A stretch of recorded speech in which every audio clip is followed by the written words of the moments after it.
начала октября до Покрова дней 10, в самый разгар сезона, когда каждый охотник желает знать, где сидит глухарь.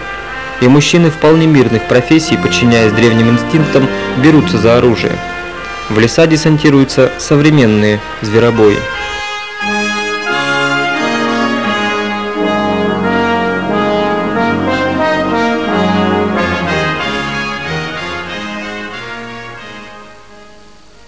По осени для тайги нет лучше транспорта, чем вездеход.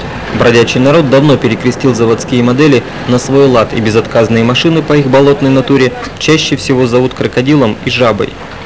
Из-за многочисленных пожаров от огненного выхлопа крокодилы почти совсем исчезли с просторов Коми, и фаворитом бездорожья стала приземистая, вместительная жаба.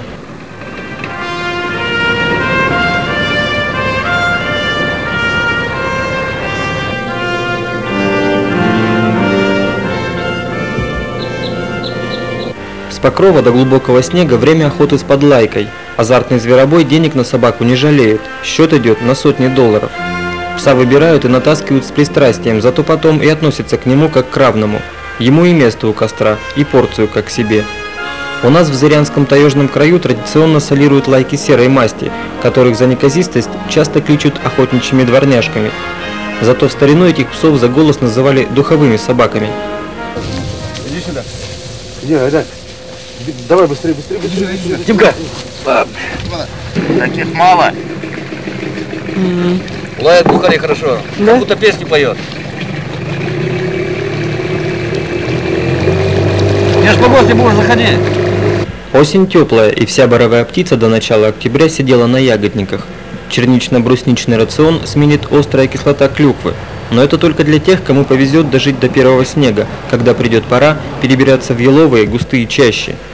Через недельку-другую грубая пища выгонит глухаря ближе к дорогам или на рекультивированные карьеры, где много мелких камушков, которые, как жернова, перетирают корм.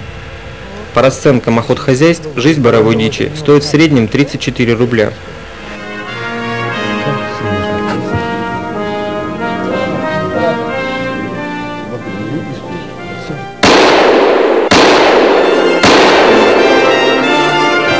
Наверное, за сотню переводила. Но я не имею в виду здесь, а вообще вот за охотничью свою практику еще шевелится. Можжевельником набьем сейчас, вот, например, это кишки удалили, можжевельником набьем. Она будет сохраняться вот при сегодняшней погоде, повесим в холодок, неделю спокойно будет. В старину в наших краях охотники все больше ставили капканы, доловили рябчиков в селки. Боровую птицу выкладывали непотрошенные на ночные осенние заморозки, а утром убирали в специальные короба. Такой рябчик высоко ценился в столичных ресторанах. Сегодня охота силками запрещена законом, зато оружие навалом, в основном нарезные карабины. Как минимум пятизарядные, но некоторые ухитряются приспособить для охоты магазины на 3 десятка патронов. Россия, наверное, последняя в цивилизованном мире страна, где население имеет свободный доступ к нарезному оружию. На Западе у автоматического карабина самый большой магазин по 3 выстрела. Оптика, скорострельность и дальнобойность хороши для войны. В лесу эти характеристики превращают поединок в тир.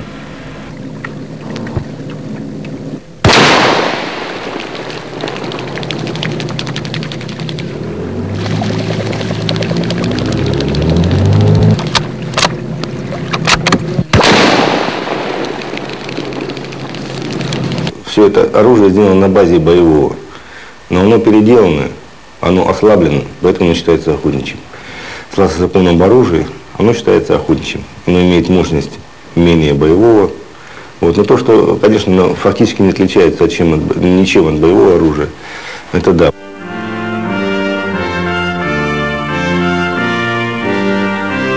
В России в рейтинге «Хобби для нормальных пацанов» стрельба из автомобиля по птичкам и зайцам занимает одно из первых мест. Закон об оружии гласит, если карабин у водителя в чехле, нет проблем. Хотя всякий знает, что упакованное оружие можно привести в боевую готовность всего секунд за 40. Была бы охота. Доступность стволов стала причиной явления, которое специалисты окрестили «охотник, пистолет за 2 копейки». Эти палят с дороги по всему живому, будь то дятел, дрозд или воробей.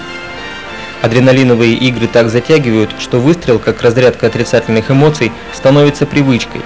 В этом году на трассе Ухта-Сыктывкар за неисправность был с особой жестокостью расстрелян придорожный телефон-автомат.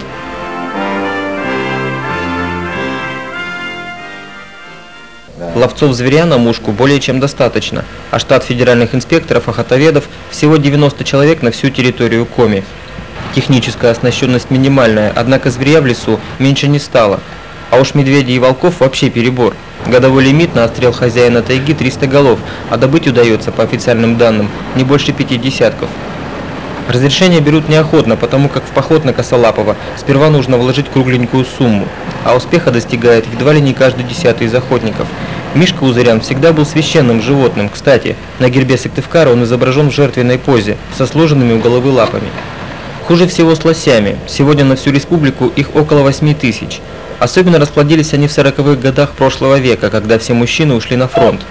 А после войны непуганный зверь стал легкой добычей. Например, для щенков черно-бурых лис с небольшой зверофермы на Выми Сахатова обычно добывали 6 бригад промысловиков, да еще 2 артели ловили свежую рыбку. В 90-х этого зверя просто безжалостно выбили, не пощадив даже домашних животных с Якшинской лосефермы. И в итоге Сахатова на развод приходится завозить из центральной России. Послевоенные годы, здесь лосей было изобилие. Здесь стадами ходили. Даже рассказывали, что были какие-то, как коровы, серые, белые и разноцветные. Вот они, значит, с моим дядей, здесь охотник был знаменитый, Герасим Сакерин, Герасим Власевич.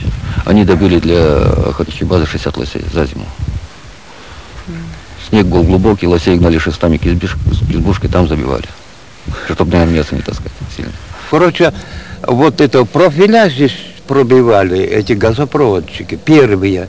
Ну, они не газопроводчики, а как, ну, экспедиция специальная была. Вологодская, Московская, по-моему, Саратовская, что ли.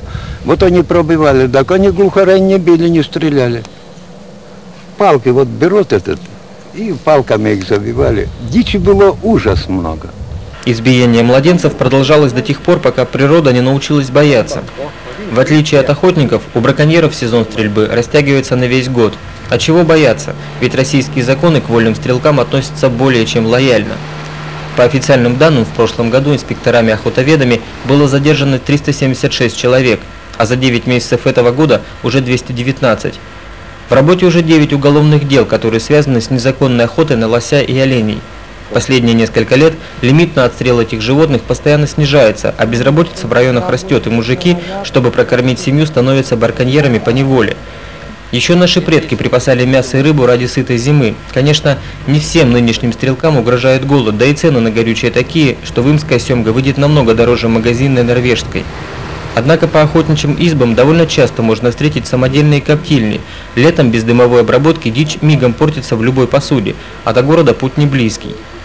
Инспекторы утверждают, что чаще всего заготовками впрок занимаются браконьеры, которые охотятся вне сезона, хотя любому приятно похвастаться перед домашними добычей. Вот таким образом закладывается здесь. Да, дым идет под землей туда, в эту бочку, а там выкладывается добыча. Либо дичь, либо рыба. Да, хватает сутки и, пожалуйста, лесные деликатесы отправляются в Емву, в Ухту. Кстати, хорошо раскапливают, даже в принципе... Чем дальше в лес, тем больше дичи. В свое время много разговоров вызвало строительство группой СУАЛ автомобильной дороги и железки через тайгу до Среднетиманского бокситового рудника. Мол, эти трассы открыли свободный доступ не только к бокситам, но и к лесной дичи для браконьеров. А вот емвинские мужики утверждают, что для того, чтобы построить дорогу, больших денег и усилий вовсе не требуется. Если есть охота, остальное приложится. Гусеничный трактор-трелевочник идет по любому болоту и просеку оставляет за собой вполне проезжую. Одна дорога, только если только по воде, это столько надо бензина расходовать, да? Если через мост спускаться. И это, естественно, отсюда, через Книжпогос, откуда еще, только лодка поднимается оттуда. У них трактора даже есть. И напрямую дорогу делают сами, пробивают. Я бы сказал так, что на равных где-то вот влияние крупных недропользователей и влияние браконьерства в отрицательном плане. Я бы сказал, это 50 на 50. Во-первых, сознательность наших охотников вообще сознательно заражает. Во-вторых, вот эта обеспеченность техникой, которая сейчас существует, ведь на руках у частных лиц сейчас появилась любая техника. Любая. Они проехать могут практически любой уголок. Даже порой в тот уголок, который даже мы не можем добраться.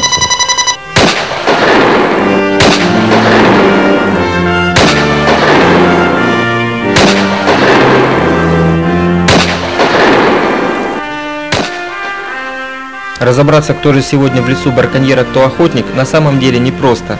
Одни едут пострелять просто так, для разрядки, другие уходят на несколько недель, надеясь добыть для семьи на продажу побольше мяса.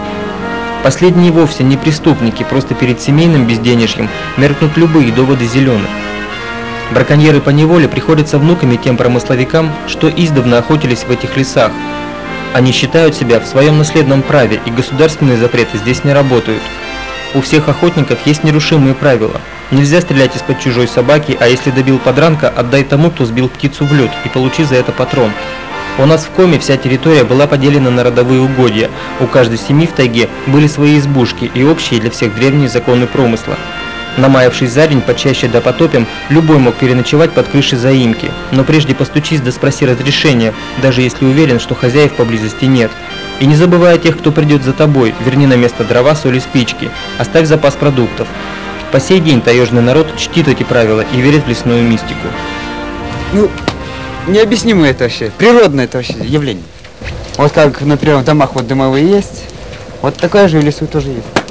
Вот закрутит голову и все. На одном месте будешь крутиться, крутиться, а выйти не сможешь. Только не останавливаться. Хорошо сесть, не волноваться, отдохнуть, покурить. Так. Настроиться. Главное, да, не растеряться главное. Если растеряться, то почти невозможно. Все. Спокойно, главное не растеряться. Древние охотники рисовали будущую жертву на стенах пещеры, заклиная копье на удачу, потому что богатая добыча продлевала жизнь рода. Наши предки спрашивали позволения у тайги прежде, чем начать промысел, ведь они приходили в чужой дом, куда со своим уставом не суйся. Изысканные кавалеры в пышных кавалькадах преследовали кабана, добивая его непременно ножом, как на ристалище, и исход поединка был непредсказуем. Когда силу мерили характером, оружие имело имя и душу. Сегодня для многих правила поединка определяет магазин многозарядного карабина, а характеры стали мельчать. Каждый охотник желает знать, вопрос в том, что именно.